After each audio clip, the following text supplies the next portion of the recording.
संसद में बिल पेश होने से पहले ही मचा बवाल। आखिर किस सीएम ने विधेयक की कॉपी जला दी? दोस्तों, कल के दिन ऑल पार्टी मीटिंग बुलाई गई थी जिसमें यह आगाज किया गया था कि पूरा इंडिया गठबंधन इसका विरोध करेगा। और आज देखिए कि स्पेशल सेशन का पहला दिन है और सेशन के बीच ही बड़ी खबर आ रही है कि इस बिल की कॉपी को ही जलाकर राख कर दिया गया है। जी हां दोस्तों, क्या है पूरा मामला, आइए समझते हैं। लेकिन उससे पहले इस खबर को लेकर के जो खबर आई है, जहां से मुझे खबर मिला है, उस खबर को थोड़ा मैं पढ़ देता हूं। हिंदुस्तान लाइव की खबर है और खबर में लिखा है कि लोकसभा लाइव, संसद में बिल पेश होने से पहले ही बवाल, यहां सीएम ने जला दी विधेयक की कॉपी। जी हां दोस्तों, किस सीएम ने जला दी विधेयक की कॉपी आगे मैं इस खबर में बताऊंगा। लेकिन इस खबर में आपको मैं बता दूं कि किस तरीके से कांग्रेस पार्टी ने भारतीय जनता पार्टी के ऊपर बड़े गंभीर आरोप लगाए हैं इस विधेयक को लेकर के, इस बिल को लेकर के। साथ ही साथ समाजवादी पार्टी ने क्या कुछ कहा है, उसके बाद यह बिल कौन पेश करेगा, देश के प्रधानमंत्री मोदी जी आगे क्या कुछ कह रही है, सब कुछ मैं आपको इस खबर में बतलाऊंगा। सबसे पहले आपको यह समझना पड़ेगा कि कांग्रेस पार्टी ने क्या आरोप लगाया है। कांग्रेस पार्टी जो है महिला आरक्षण के पक्ष में समर्पित है। जब यह सन 2023 में आया था तब भी कांग्रेस पार्टी ने समर्थन किया था। उनकी कोशिश थी कि राजीव गांधी का जो सपना है वो पूरा किया जा सके, लेकिन भाजपा आरक्षण के नाम पर समाज में जहर बोना चाहती है। वो जानबूझ करके ऐसे समय पर इस बिल को लेकर के आ रही है जिस समय पर 2 राज्यों के अंदर चुनाव हो रहे हैं। सोचिए, जिन 2 राज्यों में चुनाव हो रहे हैं, वैसे तो 5 राज्यों के चुनाव थे, कुछ राज्यों के चुनाव हो चुके हैं, लेकिन 2 राज्यों के चुनाव जो बहुत अहम है, बहुत गंभीर चुनाव है, जिसमें से वेस्ट बंगाल का चुनाव सबसे ज्यादा अहम माना जाता है। दोस्तों सोचिए, जिन 2 राज्यों में अभी चुनाव है, उस समय ही स्पेशल सत्र बुलाना भाजपा की नीयत पर जो है, नीति और नीयत पर कांग्रेस पार्टी सवाल पूछ रही है कि आखिर ये नीयत और नीति क्या कहलाती है, क्यों ऐसे समय पर लाया जा रहा है। इसी बीच दोस्तों एक खबर निकल कर आई कि तमिलनाडु के सीएम ने बिल की कॉपी को ही जलाकर राख कर दिया। जी हां दोस्तों, डीएमके प्रेसिडेंट और तमिलनाडु के मुख्यमंत्री एम.के. स्टालिन ने काले कपड़े पहन करके केंद्र के डिलिमिटेशन कदम के विरोध में काला झंडा फहराया। उन्होंने डिलिमिटेशन बिल की एक कॉपी भी जला दी। इससे पहले स्टालिन ने केंद्र को चेतावनी दी थी कि यदि उसने दक्षिण राज्य की आवाज पर ध्यान नहीं दिया तो उसे गंभीर परिणाम भुगतने होंगे और भारी कीमत चुकानी पड़ेगी। दोस्तों, न सिर्फ दक्षिण राज्य में इसका विरोध किया जा रहा है, बल्कि पूर्वी राज्यों में भी इसका पुरजोर तरीके से विरोध प्रदर्शन किया जा रहा है। आप देखिए कि इसका सबसे बड़ा अगर असर पड़ेगा तो दक्षिण के राज्यों में पड़ेगा दोस्तों, जिसको लेकर के यह अंदेशा जताया जा रहा है कि अगर यह परिशमन जो लाया जा रहा है, अगर इसको लागू करा दिया तो समझिए कि जो बड़े नेता हैं, जो बड़ी पार्टियां हैं दक्षिण राज्य की, उनका जो वर्चस्व है वो कम होता दिखाई देगा, उनके नेता की संख्या कम हो जाएगी सदन के अंदर। इसीलिए सबसे ज्यादा महत्वपूर्ण अगर माना जा रहा है तो दक्षिण राज्यों के लिए माना जा रहा है। दोस्तों, समाजवादी पार्टी ने क्या कहा इस बिल को लेकर के? समाजवादी पार्टी का यह कहना है कि संसद के विशेष सत्र पर रामगोपाल यादव जी कह रहे हैं कि महिला आरक्षण बिल पहले से ही सर्वसम्मति से पास हो चुका है, किसी ने विरोध नहीं किया।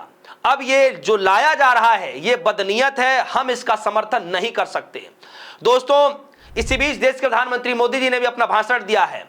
मोदी जी लिख रहे हैं कि आज से शुरू हो रही संसद की विशेष बैठक में हमारा देश नारी सशक्तिकरण के लिए ऐतिहासिक कदम उठाने जा रहा है। हमारी माताओं बहनों का सम्मान राष्ट्र का सम्मान है और यही भावना लेकर के हम इस दिशा में दृढ़ता से आगे बढ़ रहे हैं। जी हां दोस्तों, तो देश के प्रधानमंत्री मोदी जी से लेकर के कांग्रेस पार्टी के नेताओं से लेकर के सबने इस पूरे मामले को लेकर के घेरना शुरू किया।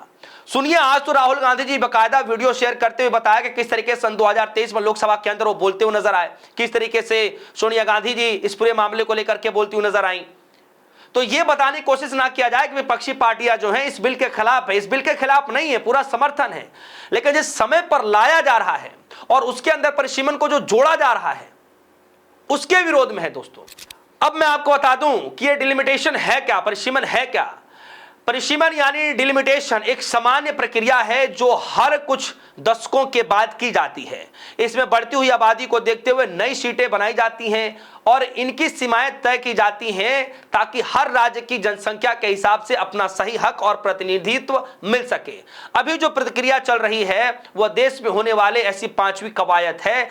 परिसीमन लागू होने के बाद क्या कुछ बदल जाएगा? कहा यह जा रहा है कि लोकसभा और राज्य के विधानसभाओं में महिलाओं के लिए 33% आरक्षण लागू करने के लिए एक विधेयक संसद में पेश किया जाएगा, जिसमें संसद के निचले सदन में सदस्यों की मौजूदगी संख्या 543 से बढ़कर के 850 हो जाएगा। इसके साथ ही कहा यह जा रहा है कि सरकार परिसीमन आयोग के गठन के लिए भी एक विधेयक तथा इसमें संबंधित केंद्र शासित प्रदेश कानून सन 2026 लाने की भी तैयारी कर रही है। दोस्तों, इस बिल के बाद बहुत कुछ बदल जाएगा। सबसे पहले तो जो सबकी नजरें निगाहें ये है कि भाई 543 से लेकर के ये जो सीटें हैं वो तकरीबन 800 कुछ जो है होने वाली हैं, जिसको लेकर लोग ये बहुत तरीके की बातें भी चलनी शुरू हो गई हैं। लेकिन इसमें कहा यह जा रहा है कि जो इस बिल के साथ जो डिलिमिटेशन लाया जा रहा है उसके खिलाफ ये पूरा विरोध प्रदर्शन किया जा रहा है। और दोस्तों देखिए, अभी तो बिल लाया ही जा रहा है, सब कुछ किया जा रहा है और ऑल पार्टी मीटिंग में आगाज किया गया। और आज देखिए कि आज स्पेशल सेशन का पहला दिन है और किस तरीके से आज एम.के. स्टालिन ने उस बिल की कॉपी को ही जलाकर राख कर दिए। दोस्तों, आज लोकसभा के अंदर कहा यह जा रहा है कि इस विधेयक को इस बिल को गृह मंत्री अमित शाह जी पेश करेंगे और उसके बाद देश के प्रधानमंत्री मोदी जी करीबन 2 या 3 बजे के बीच में देश के प्रधानमंत्री मोदी जी बोलेंगे। कहा यह भी जा रहा है कि विपक्ष की तरफ से राहुल गांधी इससे पहले शुरुआत कर सकते हैं। ये तो जो कुछ होगा ये आप सभी के सामने होगा। लेकिन यह कहा जा रहा है कि ये 3 दिन का विशेष जो सत्र बुलाया जा रहा है, इन तीनों दिनों में भारी हंगामे के आसार हैं। दोस्तों, ये तीनों दिन आसानी से गुजरने वाले नहीं हैं। बताया जा रहा है कि पूरे दिन हंगामे के आसार हैं, तीनों दिन स्पेशल सेशन हंगामे के आसार हैं और क्या कुछ होगा ये तो उस वक्त पर पता चलेगा। दोस्तों, फिलहाल खबर ये आ रही है कि किस तरीके से इसका विरोध प्रदर्शन अभी से ही शुरू होना, अभी से ही स्टार्ट होना आप देख सकते हैं कि किस तरीके से बिल की कॉपी जलाई जा रही है। सदन के परिसर में भारी हंगामा देखा जाएगा। 100-150 सांसद फिर से सदन में उतरेंगे। क्या कुछ होगा ये आने वाले वक्त पर देखेंगे। फिलहाल दोस्तों खबर यही आ रही है कि किस तरीके से इस बिल की कॉपी को जलाना शुरू कर दिया गया है। दोस्तों, इस खबर को लेकर आपकी क्या राय है वीडियो कमेंट सेक्शन में जाइएगा, अपनी राय रखिएगा। फिलहाल के लिए दीजिए इजाजत। देखते रहिए न्यूज़। धन्यवाद।